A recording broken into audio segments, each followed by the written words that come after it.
Capítulo 8. Como superar obstáculos. Mesmo que as pessoas tenham estudado e se alfabetizado do ponto de vista financeiro, elas ainda podem enfrentar obstáculos para se tornar financeiramente independentes. Há 5 razões principais que levam pessoas financeiramente alfabetizadas a não desenvolver uma coluna de ativos significativa que poderia render grandes montantes de fluxo de caixa. Colunas de ativos que as poderiam libertar para viver a vida sonhada em lugar de trabalhar em tempo integral apenas para pagar as contas. Essas 5 razões são: 1. Medo. 2. Ceticismo. 3. Preguiça. 4. Maus hábitos. 5. Arrogância. Razão número 1. Superar o medo de perder dinheiro. Nunca encontrei alguém que gostasse realmente de perder dinheiro. E em toda a minha vida, nunca encontrei uma pessoa rica que nunca tivesse perdido dinheiro. Mas encontrei uma porção de gente pobre que nunca perdeu um tostão investindo. O medo de perder dinheiro é real. Todo mundo tem, mesmo os ricos. Mas o problema não está no medo, está na maneira de lidar com as perdas. É a maneira de lidar com o fracasso que faz a diferença na vida da gente. E isso serve para qualquer coisa, não apenas para o dinheiro. A principal diferença entre uma pessoa rica e outra pobre está em como elas lidam com esse medo. Não há nada errado em ter medo. É aceitável ser um covarde quando se trata de dinheiro. Você ainda pode ser rico. Somos todos heróis em algumas circunstâncias e covardes em outras. Uma amiga de minha esposa é enfermeira de um pronto-socorro. Quando vê sangue, entra em ação. Quando falo em investir, ela sai correndo. Quando eu vejo sangue, não fujo, desmaio. Meu pai rico entendia as fobias relativas ao dinheiro. Algumas pessoas têm pavor de cobra. Algumas pessoas têm pavor de perder dinheiro. Ambas são fobias, dizia. Sua solução para a fobia de perder dinheiro era um pequeno verso. Se você odeia risco e preocupação, comece cedo.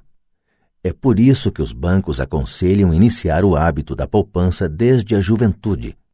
Se você começar jovem, será fácil ser rico. Não vou me estender sobre isso, mas há uma grande diferença entre pessoas que começam a poupar aos 20 anos e as que começam aos 30. Uma diferença apreciável. Disse que um dos assombros do mundo é o poder dos juros compostos. A aquisição da ilha de Manhattan é considerada uma das maiores pechinchas de todos os tempos. Nova York foi comprada por $24 em badulaques e contas de vidro. Contudo, se esses $24 tivessem sido investidos a juros de 8% ao ano, esses $24 estariam valendo mais de 28 trilhões em 1995. Manhattan poderia ser recomprada e ainda sobraria dinheiro para comprar boa parte de Los Angeles, especialmente com os preços de imóveis vigentes em 1995.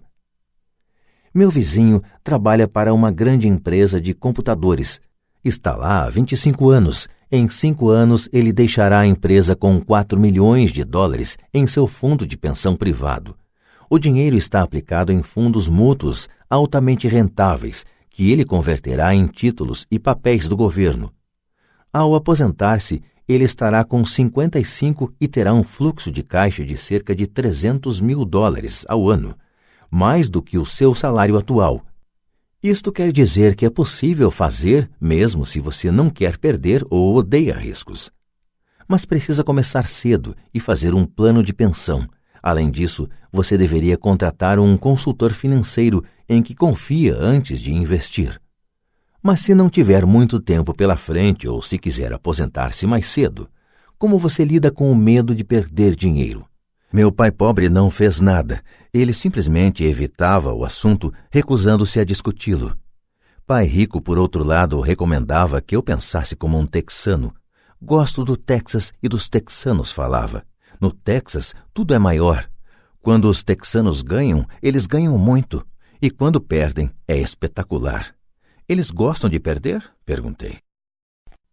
Não estou dizendo isso. Ninguém gosta de perder.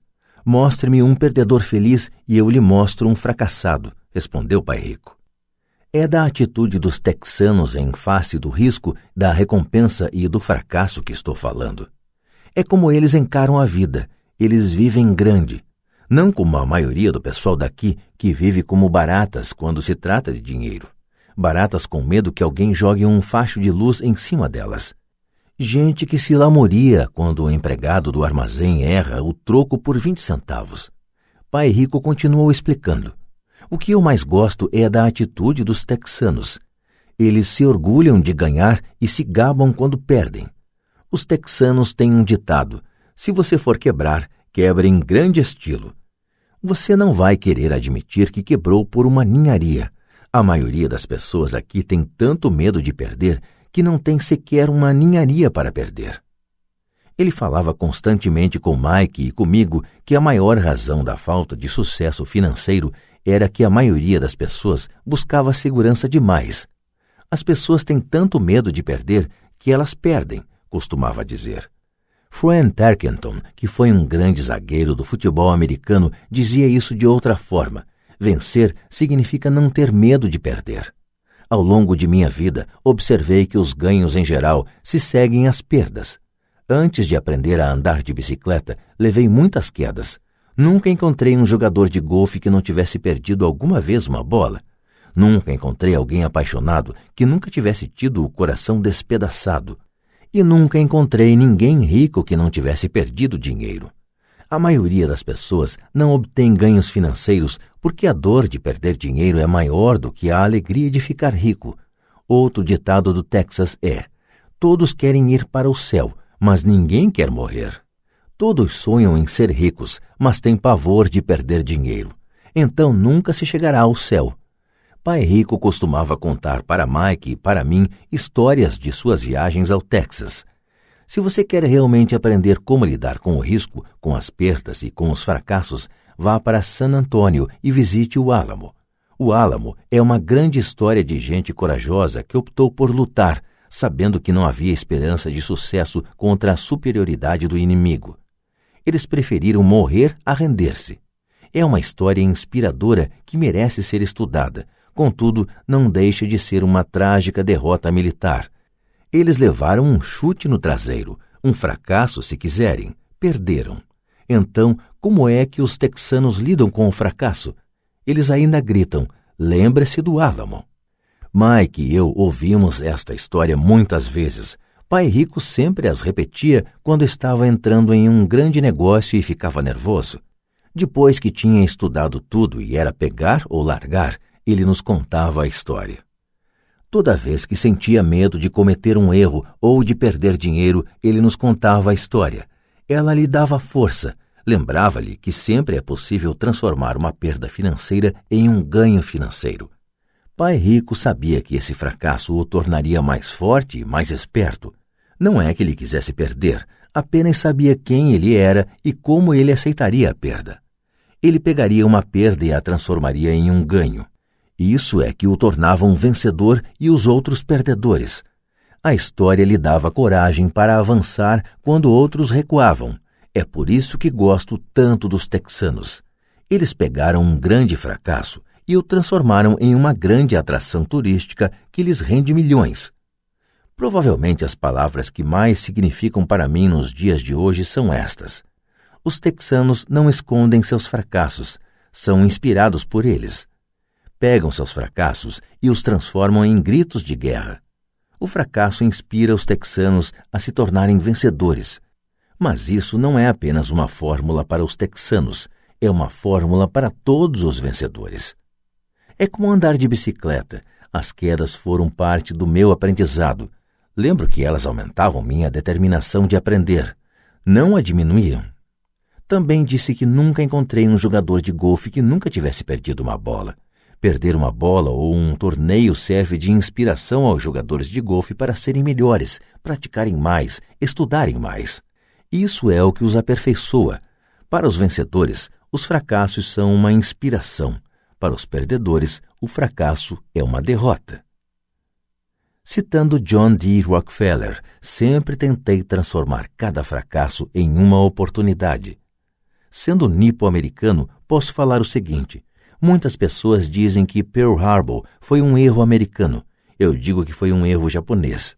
No filme Torá, Torá, Torá, um sombrio almirante japonês diz a seus subordinados: receio que tenhamos acordado um gigante adormecido. Lembre-se de Pearl Harbor. Tornou-se um grito de guerra. Transformou uma das maiores derrotas dos Estados Unidos em uma razão para vencer. Esta grande derrota deu força aos Estados Unidos, que logo se transformaram em uma potência mundial. O fracasso inspira os vencedores, e o fracasso derrota os perdedores. É o maior segredo dos ganhadores. É o segredo que os perdedores não conhecem. O maior segredo dos vencedores é que o fracasso inspira a vitória. Por isso eles não têm medo de perder. Repetindo Frank Tarkenton, vencer significa não ter medo de perder. Pessoas como Tarkenton não têm medo de perder porque sabem quem são. Odeiam perder de modo que sabem que o fracasso apenas as incentivará a se tornarem melhores. Há uma grande diferença entre detestar perder e ter medo de perder. A maioria das pessoas tem tanto medo de perder dinheiro que acaba perdendo. Elas quebram por uma ninharia. Financeiramente, desejam segurança demais e têm um horizonte estreito. Compram casas grandes e carros grandes, mas não fazem grandes investimentos. A principal razão que leva 90% dos americanos a ter problemas financeiros é que eles jogam para não perder, não jogam para ganhar. Eles procuram seus consultores financeiros, ou seus contadores, ou seus corretores e adquirem um portfólio equilibrado. Muitos aplicam altas somas em certificados de depósito, em títulos de baixo rendimento, em fundos mútuos e em poucas ações. É um portfólio seguro e inteligente, mas não é um portfólio vencedor. É o portfólio de quem não quer perder. Não me entenda mal, é provavelmente um portfólio melhor do que o da média da população, mas isso é apavorante. Um portfólio seguro é melhor do que nenhum portfólio. É um grande portfólio para quem adora a segurança. Mas buscar a segurança e o equilíbrio em seu portfólio de aplicações não é a forma como jogam os investidores bem-sucedidos. Se você tem pouco dinheiro e quer ficar rico, você deve estar focado, não equilibrado. Se você observar qualquer pessoa bem-sucedida, verá que no início elas não estavam equilibradas. Pessoas equilibradas não vão a lugar algum, ficam em um lugar. Para progredir é preciso, no início, de um desequilíbrio. Veja como você progride quando anda. Thomas Edison não estava equilibrado, estava focado. Bill Gates não estava equilibrado, estava focado. Donald Trump estava focado.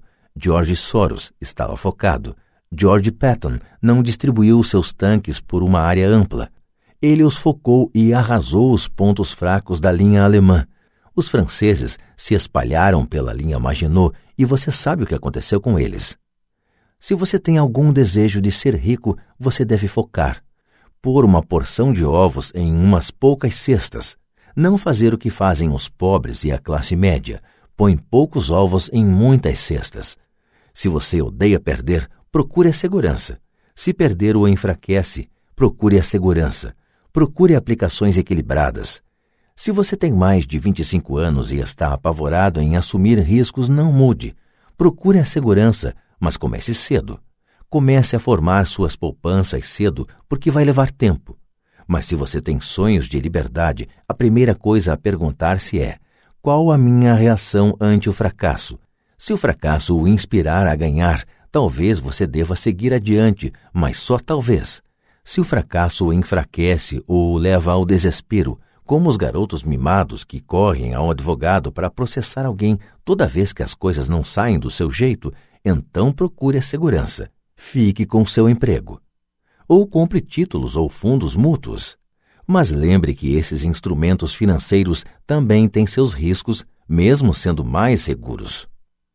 Digo tudo isso citando os texanos e Frank Tarkenton, porque aumentar a coluna de ativos é fácil. É realmente um jogo que não exige grandes atitudes, não exige muita instrução. A matemática do primeiro grau resolve. Mas aumentar a coluna de ativos é um jogo de atitude. Exige garra, paciência e resistência ante o fracasso. Os perdedores evitam o fracasso, e o fracasso transforma perdedores em vencedores. Lembre-se do álamo. Razão número 2. Superar o ceticismo. O céu está caindo, o céu está caindo. Todos nós conhecemos a história da galinha pessimista que corria em torno do terreiro anunciando o fim do mundo. Todos conhecemos gente assim, mas todos temos uma galinha pessimista dentro de nós. Como já disse em outra ocasião, o cético é verdadeiramente uma galinha pessimista. Todos nós parecemos com a galinha pessimista quando o medo e a dúvida toldam nossos pensamentos. Todos nós temos dúvidas. Não sou inteligente, não sou tão bom assim, fulano é melhor do que eu. Nossas dúvidas muitas vezes nos paralisam. Jogamos o jogo do e se? E se a economia entrar em colapso logo depois de eu fazer o investimento? E se eu me descontrolar e não conseguir pagar as dívidas? E se as coisas não funcionarem como planejado?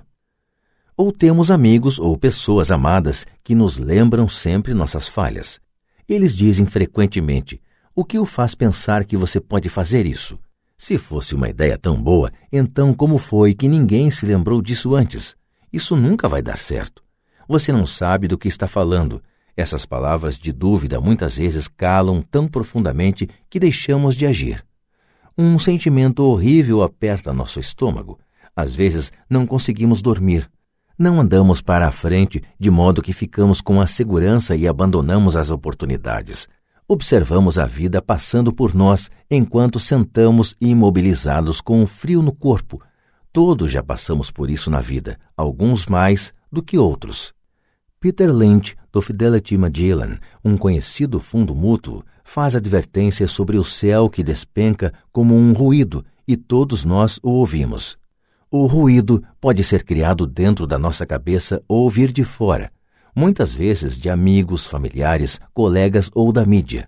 Lynch lembra o tempo da década de 1950 em que a ameaça de uma guerra nuclear era tão comum no noticiário que as pessoas começaram a construir abrigos antinucleares e a estocar alimentos e água. Se elas investissem esse dinheiro sabiamente no mercado, em lugar de construir os abrigos, provavelmente teriam atingido a independência financeira nos dias de hoje. Quando explodiram os motins em Los Angeles há alguns anos, as vendas de armas aumentaram em todo o país. Uma pessoa morreu depois de ter ingerido um hambúrguer mal passado no estado de Washington e o Departamento de Saúde do Arizona determinou que os restaurantes preparassem somente carne bem passada. Uma empresa farmacêutica divulgou nacionalmente um anúncio de televisão mostrando pessoas gripadas. O anúncio foi divulgado em fevereiro. Os casos de gripe aumentaram, bem como as vendas do medicamento anunciado. A maioria das pessoas é pobre porque, quando se trata de investir, o mundo está cheio de pessimistas que correm gritando: o céu está caindo, o céu está caindo. E os pessimistas atingem seus objetivos porque todos somos um pouco pessimistas. Muitas vezes é necessário coragem para não permitir que rumores e anúncios de desastres afetem nossas dúvidas e medos. Em 1992, um amigo chamado Richard foi de Boston a Phoenix para visitar minha mulher e eu. Ele estava impressionado com o que tínhamos feito por meio de ações e imóveis. Os preços dos imóveis em Phoenix estavam deprimidos. Passamos 2 dias mostrando-lhe o que considerávamos excelentes oportunidades de geração de fluxo de caixa e de valorização de capital. Minha mulher e eu não somos verdadeiramente corretores imobiliários. Somos apenas investidores. Depois de identificar uma unidade em um condomínio de lazer, chamamos o corretor que a vendeu para Richard naquela mesma tarde. O preço era de apenas $42.000 para uma casa de 2 quartos. Unidades semelhantes estavam sendo vendidas a $65.000. Meu amigo achou que era uma pechincha, fechou o negócio e voltou para Boston. 2 semanas depois, o corretor ligou dizendo que meu amigo tinha voltado atrás. Liguei imediatamente para ele a fim de saber o que ocorrera. Tudo o que ele disse foi que falou com um vizinho e este lhe disse que era um mau negócio. O preço era alto demais. Perguntei a Richard se o vizinho era um investidor. Richard respondeu não. Quando eu lhe perguntei por que então lhe dava ouvidos, meu amigo partiu para a defensiva e simplesmente disse que preferia procurar um pouco mais. O mercado imobiliário de Phoenix se recuperou e, por volta de 1994, aquela pequena unidade estava sendo alugada por $1.000 mensais, $2.500 nos meses de inverno. Seu valor alcançava, em 1995, $95 mil.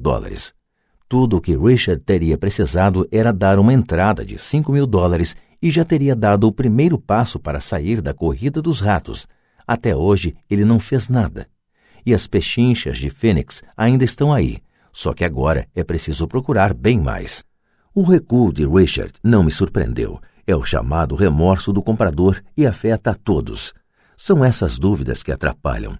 O pessimismo ganhou e perdeu-se uma chance de libertação. Outro exemplo. Uma pequena parte de meus ativos está aplicada em certificados de gravame de impostos, em lugar de certificados de depósitos. Assim, meu dinheiro rende 16% ao ano, o que sem dúvida é melhor do que os 5% que o banco oferece.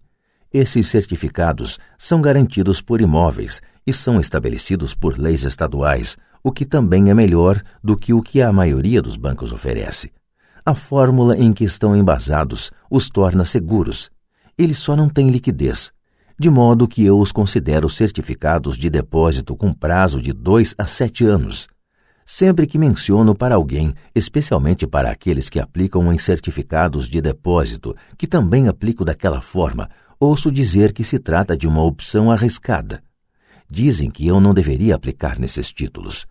Quando pergunto como obtiveram essa informação, mencionam um amigo ou uma revista de negócios. Eles nunca aplicaram nisso e falam para quem o faz que é um equívoco fazê-lo.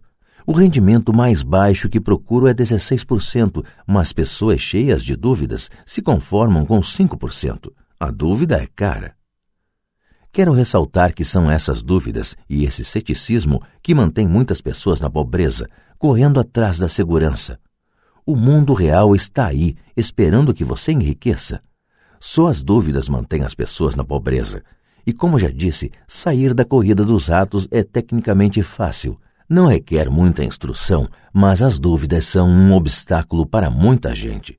Os céticos nunca ganham, dizia Pai Rico. A dúvida não esclarecida e o medo criam o cético. Os céticos criticam e os vencedores analisam.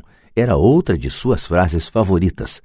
Pai Rico explicava que a crítica cegava, enquanto a análise abria os olhos.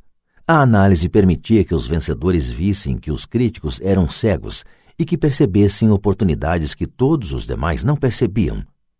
E encontrar o que os outros não veem é a chave para qualquer sucesso. Os imóveis são uma poderosa ferramenta de investimento para quem esteja em busca da independência financeira. É um instrumento único. Contudo, sempre que menciono os imóveis como uma aplicação, ouço alguém dizer: não quero consertar vasos sanitários. Isso é o que Peter Lynch chama de ruído. É o que Pai Rico chamava de conversa de cético. Alguém que critica e não analisa. Alguém que deixa que suas dúvidas e medos fechem sua mente em vez de abrir seus olhos. Quando alguém fala, não quero consertar vasos sanitários, tenho vontade de retrucar.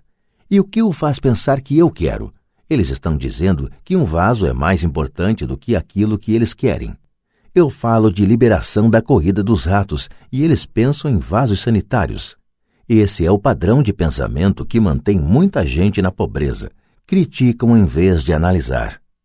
A chave de seu sucesso está nos não quero, dizia Pai Rico. Eu também não estou a fim de consertar vasos sanitários. Procuro sempre um bom administrador de imóveis que conserte os vasos.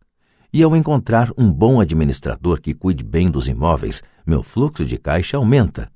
Mais importante ainda, um bom administrador de imóveis me permite comprar ainda mais imóveis, pois não preciso me preocupar com o conserto dos vasos sanitários. Um bom administrador de imóveis é a chave para o sucesso com imóveis. Achá-lo é mais importante do que o próprio imóvel. Um bom administrador muitas vezes sabe de bons negócios antes dos corretores, o que os torna ainda mais valiosos. É isso o que o meu pai rico queria dizer quando falava: a chave de seu sucesso está nos não quero. Como eu também não quero consertar vasos, descobri uma forma de comprar mais imóveis e apressar minha saída da corrida dos ratos. As pessoas que continuam falando, não quero consertar vasos sanitários, muitas vezes se privam desse poderoso instrumento de investimento. Os vasos são mais importantes que sua liberdade. No mercado de ações ouço muita gente declarar: não quero perder dinheiro. Bom, o que os leva a pensar que eu ou qualquer outra pessoa gostamos de perder dinheiro? Eles não ganham dinheiro porque optam por não perder dinheiro. Em lugar de analisar, fecham suas mentes a outro poderoso meio de investimento, o mercado de ações.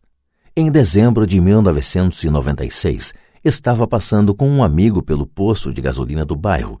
Ele olhou e viu que o preço da gasolina estava aumentando. Meu amigo é um cara encucado, um pessimista. Para ele, o céu está sempre a ponto de cair e, em geral, cai sobre sua cabeça. Quando chegamos em casa, ele me expôs todas as estatísticas que mostravam por que o preço do petróleo deveria aumentar nos próximos anos. Estatísticas que eu nunca vira antes, mesmo quando eu já tinha um substancial bloco de ações de uma empresa petrolífera. Com essa informação em mãos, comecei a procurar e achei uma nova empresa petrolífera que estava a ponto de descobrir algumas jazidas. Meu corretor ficou entusiasmado com essa nova empresa e eu comprei 15.000 ações por 65 centavos cada uma. Em fevereiro de 1997, enquanto escrevo este livro, o mesmo amigo e eu passamos pelo mesmo posto de gasolina e, de fato, o preço do combustível subira cerca de 15%. Novamente o pessimista se preocupou e se queixou. Eu sorri porque em janeiro desse mesmo ano o preço daquelas ações da pequena empresa petrolífera já valiam $3 cada uma. E o preço da gasolina deverá continuar aumentando se o que o meu amigo diz for verdade. Em vez de analisar, os pessimistas fecham suas mentes. Se a maioria das pessoas entendesse como uma ordem de stop funciona nos investimentos em ações, haveria mais gente investindo para ganhar do que para não perder. O stop é simplesmente um comando de computador que vende automaticamente suas ações se o preço começa a cair, ajudando-o a minimizar as perdas e a maximizar alguns ganhos. É uma grande ferramenta para aqueles que têm pavor de perder. Por isso, sempre que ouço pessoas preocupadas com os não quero em vez de pensar no que querem, sei que o ruído de suas cabeças deve ser grande. O pessimista se apoderou delas e grita: o céu cai e os vasos sanitários estão enguiçando. Assim, elas evitam seus não quero, mas pagam um preço alto. Nunca conseguirão o que querem na vida. Pai Rico me mostrou uma maneira de olhar o pessimista. Faça o que fez o Coronel Sanders. Com 66 anos de idade, ele perdeu seu negócio e começou a viver da aposentadoria da Seguridade Social. Não era o suficiente. Ele começou a percorrer o país tentando vender sua receita de galinha frita. Ela foi recusada 1.009 vezes antes que alguém dissesse sim. E ele acabou se tornando um multimilionário em uma idade em que a maioria das pessoas está desistindo. Ele era um homem corajoso e tenaz, dizia Pai Rico a respeito de Harlan Sanders. Assim, quando você estiver em dúvida e um pouco receoso, faça o que o Coronel Sanders fez com sua galinha. Ele a fritou. Razão número 3. Preguiça. Pessoas ocupadas são, com frequência, preguiçosas. Todos nós conhecemos histórias do homem de negócios que trabalha arduamente para ganhar dinheiro. Ele dá duro para ser um bom provedor de sua mulher e de seus filhos. Ele passa longas horas no escritório e leva trabalho para casa nos fins de semana. Um dia, ao chegar em casa, encontra-a vazia. Sua esposa foi embora com as crianças. Ele sabia que estava tendo problemas com a esposa, mas em vez de esforçar-se em fortalecer a relação, ele se dedicou ao trabalho. Desiludido, seu desempenho no emprego declina e ele é demitido. Hoje em dia, encontro frequentemente gente muito ocupada para cuidar de sua riqueza, e há pessoas muito ocupadas para cuidar da própria saúde. A causa é a mesma. Estão ocupadas e continuam ocupadas como forma de evitar algo que não desejam enfrentar. Ninguém precisa lhes dizer isso. No seu íntimo, elas sabem. De fato, se você falar sobre o assunto com elas, elas respondem muitas vezes com raiva ou irritação. Se não estão ocupadas com o trabalho ou com as crianças, muitas vezes estão ocupadas assistindo à televisão, jogando golfe ou fazendo compras. Contudo, lá no fundo sabem que estão fugindo de algo importante. Essa é a forma mais comum de preguiça. A preguiça mantendo-se ocupado. E qual é a cura para a preguiça? A resposta está em um pouco de ambição. Muitos de nós fomos educados pensando que a ambição ou a ganância é algo ruim. Pessoas gananciosas são más, dizia minha mãe. Contudo, todos nós temos o desejo de possuir coisas belas, novas ou empolgantes. Para manter essa emoção de desejo sob controle, muitas vezes os pais encontram formas de suprir esse sentimento com culpa.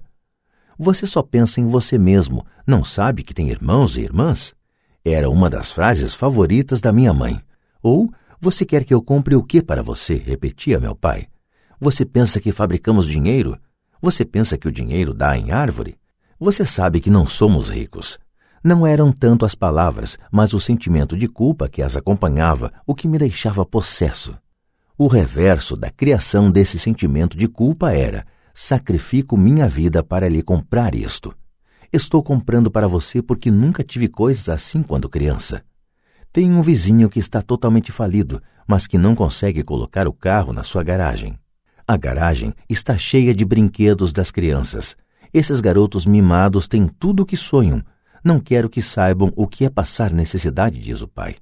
Ele não tem um tostão guardado para mandar os filhos para a universidade ou para ele mesmo se aposentar, mas seus filhos têm todos os brinquedos possíveis.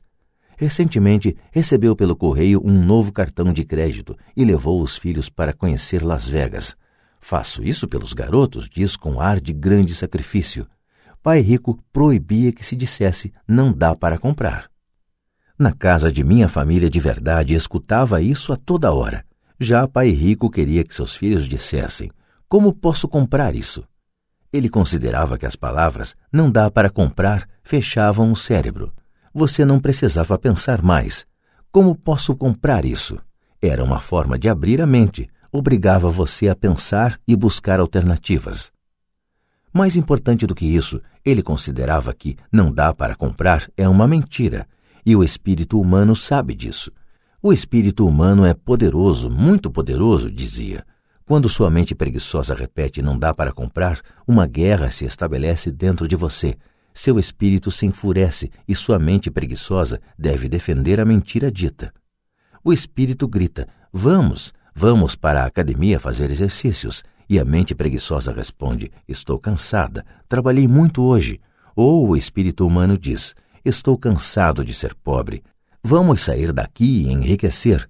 E a mente preguiçosa fala: pessoas ricas são gananciosas. Além disso, dá muito trabalho, não é seguro. Posso perder dinheiro.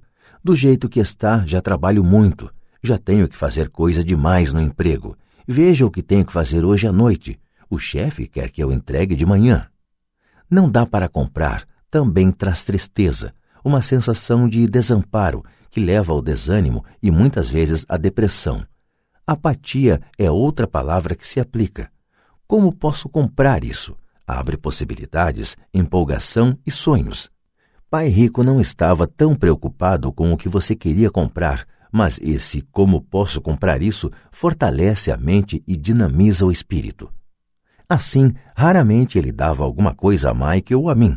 Em vez disso, perguntava: como você pode comprar isso? E isso incluía a mensalidade da universidade que nós tínhamos que pagar com nosso dinheiro.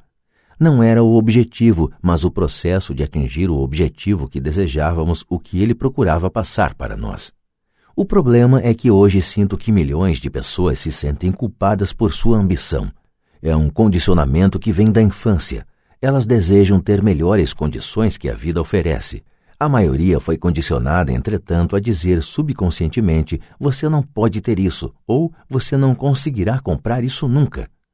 Quando decidi sair da corrida dos ratos, havia uma questão simples: como posso conseguir não voltar a trabalhar mais? E minha mente começou a disparar respostas e soluções. A parte mais difícil foi romper com os dogmas de minha família de verdade. Não podemos comprar isso, ou pare de pensar só em você, ou por que você não pensa nos outros? E outras expressões parecidas que se destinavam a criar culpa e suprimir minha ambição. Assim, como combater a preguiça? A resposta está em um pouco de ambição. É como diz aquela estação de rádio W2FM, o que há aí para mim? A pessoa precisa sentar e pensar, o que há aí para mim se sou saudável, sexy e tenho boa aparência? Como seria a minha vida se eu nunca tivesse que voltar a trabalhar?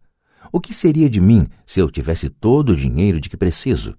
Sem esse pouco de ambição, não há o desejo de ter algo melhor, de progredir. Vamos à escola e estudamos muito porque queremos algo melhor. Então, sempre que você se flagrar evitando algo que você sabe que deveria fazer, a única coisa a fazer é perguntar-se, o que há aí para mim? Seja um pouco ambicioso, é a melhor cura para a preguiça. Contudo, a ambição demais, como todo exagero, não é bom. Mas lembre-se do que Michael Douglas falava no filme Wall Street, a ambição é boa. Pai Rico falava de forma diferente, a culpa é pior do que a ambição, pois a culpa nos rouba a alma. E para mim, quem falou melhor foi Eleanor Roosevelt. Faça o que seu coração acha certo. De qualquer forma, você será criticado. Você estará perdido se fizer e perdido se não fizer. Razão número 4. Maus hábitos. Nossas vidas são mais um reflexo de nossos hábitos do que de nossa educação. Depois de ver o filme Conan, protagonizado por Arnold Schwarzenegger, um amigo falou: adoraria ter o corpo de Schwarzenegger. Vários caras concordaram. Ouvi dizer que antes ele era magro e fraco, acrescentou outro amigo. Também já ouvi isso, acrescentou outro. Dizem que ele malha todos os dias na academia. Aposto que sim. O quê? Exclamou o cínico do grupo. Aposto que é assim de nascença. Vamos mudar de assunto e tomar umas cervejas. Este é um exemplo de comportamento controlado pelos hábitos. Lembro-me de fazer perguntas a Pai Rico sobre os hábitos dos ricos. Em vez de dar uma resposta direta, ele tentou ensinar pelo exemplo como costumava fazer. Quando seu pai paga as contas dele? Perguntou Pai Rico. No início do mês, respondi. E sobra alguma coisa? Prosseguiu Pai Rico. Pouco, disse eu. É por isso que ele tem dificuldades, falou Pai Rico. Ele tem maus hábitos. Seu pai paga primeiro todos os outros. Ele paga a si mesmo por último, mas só se sobrar alguma coisa. O que em geral não acontece, comentei. Mas ele tem que pagar as contas, não tem? O senhor está dizendo que ele não deveria pagar as contas? Claro que não, disse Pai Rico. Acredito firmemente em pagar minhas contas no prazo. Só que eu pago a mim mesmo em primeiro lugar, mesmo antes de pagar ao governo. Mas o que acontece se o senhor não tiver dinheiro que chegue? Retruquei. O que o senhor faz então? A mesma coisa, prosseguiu Pai Rico. Primeiro pago a mim mesmo, mesmo se tiver pouco dinheiro. Minha coluna de ativos é muito mais importante para mim do que o governo.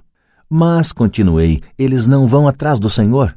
Sim, se você não pagar, disse Pai Rico. Olhe, não estou falando para não pagar. Só que eu pago a mim mesmo primeiro, mesmo quando tenho pouco dinheiro. Mas como é que o senhor consegue isso? Disse eu. A questão não é como, a questão é por quê, replicou Pai Rico. Ok, por quê?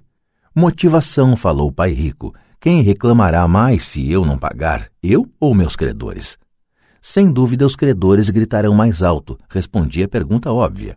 O senhor não faria nada se pagasse a si próprio. Está vendo, depois de pagar a mim mesmo, a pressão para pagar meus impostos e os demais credores é tão grande que me obriga a buscar outras formas de renda. A pressão para pagar se torna uma motivação. Já tive empregos extras, comecei outros empreendimentos, negociei na bolsa, qualquer coisa para ter certeza de que esses caras não ficassem gritando comigo. Essa pressão me fez trabalhar mais, me obrigou a pensar, e tudo isso me tornou mais esperto e mais ativo no que se refere a dinheiro. Se eu deixasse para me pagar no final, não teria sentido as pressões e estaria quebrado. Quer dizer que é o medo do governo ou de outras pessoas a quem deve dinheiro que o motiva? Certo, disse Pai Rico. Você vê, o pessoal do governo é forte, os demais credores também. A maioria das pessoas se rende a esses tiranos, elas pagam a eles e nunca se pagam a si próprias. Você conhece a história do fracote a quem atiram areia na cara? Abanei a cabeça afirmativamente. Já vi esse anúncio de aulas de fisiculturismo nos gibis muitas vezes. Bem, grande parte das pessoas deixa que os fortes lhes joguem areia na cara. Eu decidi usar o medo do tirano para me tornar mais forte. Outros ficam mais fracos. Ao me forçar a pensar em como ter mais dinheiro, estou fazendo como quem vai malhar na academia. Quanto mais trabalho os músculos de minha mente, mais forte me torno. Agora não tenho medo desse pessoal. Gostei do que Pai Rico estava falando. Então, se eu pagar a mim mesmo primeiro, ficarei mais forte financeiramente, mental e fisicamente. Pai Rico concordou. E se eu me pagar por último ou deixar de me pagar, fico mais fraco. Chefes, administradores, credores e locadores ficarão me perturbando a vida inteira, só porque não tenho bons hábitos quanto ao dinheiro. Igualzinho ao fracote do anúncio, disse Pai Rico. Razão número 5. A arrogância é ego mais ignorância. O que eu sei me faz ganhar dinheiro. O que eu não sei me faz perder dinheiro. Toda vez que fui arrogante, perdi dinheiro, porque quando sou arrogante acredito mesmo que o que não sei não é importante, repetia frequentemente Pai Rico. Descobri que muita gente usa a arrogância para tentar esconder a própria ignorância. Isso costuma acontecer quando discuto demonstrações financeiras com contadores ou até com outros investidores. Eles tentam forçar caminho na discussão. Para mim fica claro que não sabem do que estão falando. Não estão mentindo, mas também não estão falando a verdade. Há muita gente no mundo do dinheiro, das finanças e do investimento que não tem nenhuma ideia do que está falando. A maioria das pessoas do setor fica fazendo proposições de venda vazias, como as de um vendedor de carros usados. Quando você for ignorante a respeito de um assunto, comece a instruir-se achando um especialista ou um livro sobre o tema.